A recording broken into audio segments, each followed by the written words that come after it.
नमस्कार दोस्तों, मैं मोहम्मद रफ़ी और आप सभी का स्वागत है हेडलाइंस इंडिया टुडे चैनल में। जैसे कि मैं लगातार बात कर रहा हूं कि पूरे हिंदुस्तान के अंदर जो कोरोना ने बेरोज़गारी जो बढ़ाई, उस बेरोज़गारी के चलते तमाम लोगों को मालूम ही है कि भुखमरी के हालात बने थे। लेकिन वो भुखमरी के हालात पूरे देश के अलग थे। लेकिन मैं अभी बात कर रहा हूँ दिल्ली के जिम ऑनरों की, यानी कि जिम संचालकों के, जो जिम के जो हालात हैं। जिम इस वक्त पिछले मार्च के महीने से अभी तक धूल फाँक रही हैं। जिम की मेंटेनेंस, जिम को चलाने के लिए उस बिल्डिंग का किराया, जिम के ट्रेनर, तमाम तरह के खर्चे उनके ऊपर होते हैं। हम उन तमाम खर्चों को लेकर वो परिवार और अपने आप को किस तरह से आज के दौर में भी चला पा रहे हैं, उस पर हम बातचीत करेंगे। मेरे साथ मौजूद हैं दिल्ली के जिम चलाने वाले एक ऑनर। मैं इनसे जानूँगा कि क्या जिम का नाम है आपका और कहाँ है और किस तरह से अपने जिम को आप चला रहे हैं और कब से चला रहे हैं। मेरा जिम एक्सट्रीम फिटनेस जिम है, रघुनगर में, डाबड़ी। और इस टाइम हमारे हालात ऐसे हालात हैं कि किसी को बताने लायक हालात नहीं है।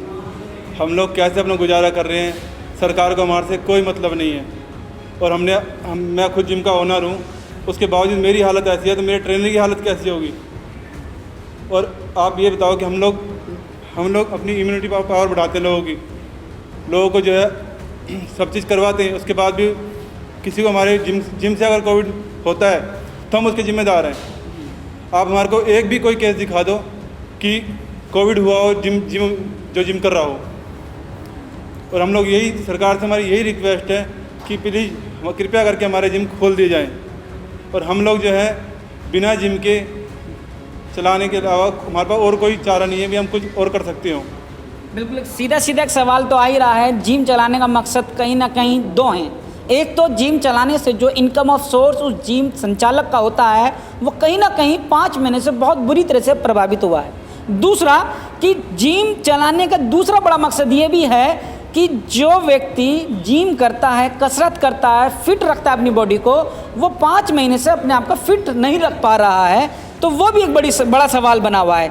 मेरा आपसे ये कहना है कि जैसे कि दिल्ली सरकार ने अभी तक जिम नहीं खोले हैं, जब जिम नहीं खोले हैं और तमाम चीज़ें खुल रही हैं, तो आपको क्या लगता है कि दूसरी चीज़ें जो सरकार ने या फिर लोगों ने खोल ली हैं वो कितनी ज़रूरत थी और जिम को पीछे क्यों रखा जा रहा है? सर हमारी तो यही है, देखो सरकार, केंद्र सरकार और राज्य सरकार में आपस में टकराव के चक्कर में हमारा जिम नहीं खोला जा रहा है। और दूसरा यह कि भाई दारू के ठेके हैं, वो खुलने चाहिए थे। आप लोग बताओ कि खुलने चाहिए थे, नहीं खुलने चाहिए थे। और वो खुल गए, वो खाली इनकम बढ़ाने के लिए। भाई गवर्नमेंट को कैसे इनकम आएगी? हम लोग जो है हमारे से कोई इनको इनकम सोर्सेज नहीं है। दिल्ली सरकार को क्या, राज्य सरकार को हमारे से कोई इनकम सोर्सेज नहीं है उनको, इसलिए शायद हमारे को परेशान कर रहे हैं वो लोग। अच्छा, मेरा भी एक सवाल ये है कि जैसे कहीं ना कहीं सरकार ऐसा सोचती है कि जिम में बहुत सारे लोग अलग अलग जगह से आते हैं, तो एक ही सामान को छुएंगे, अभी 2 मिनट किसी ने छुआ, फिर 2 मिनट बाद दूसरा छुएगा। ये सारे जो प्रिकॉशंस हैं जिम उसको कैसे रख पाएगी? जैसे कि फेस मास्क है, सोशल डिस्टेंसिंग जिम में आप अगर बरतवाना चाहें तो वो कौन से तरीके होंगे, या फिर सैनिटाइज का क्या इस्तेमाल आप जिम में कर पाएंगे? तमाम चीज़ों का अगर आपको सरकार ये कहती है कि आप कोरोना के प्रिकॉशंस बताइए किस तरह से अपनाएंगे और फिर हम जिम खोलने की आपको अनुमति दें, तो क्या आप कहेंगे? सर उसके लिए हमारा ये है, अब आप बताओ पार्कों में जो जिम बना रखे सरकार ने, क्या पार्कों में हर कोई आदमी जाके नहीं छू रहा उसको? उनके बताओ किसी को कोरोना हुआ हो तो वहाँ भी तो वो मेटल का ही है, वो भी मेटल है उसके अंदर भी, उससे बताओ किसी को हुआ हो तो हम भी एज ए प्रोटेक्शन तो रखेंगे हम लोग।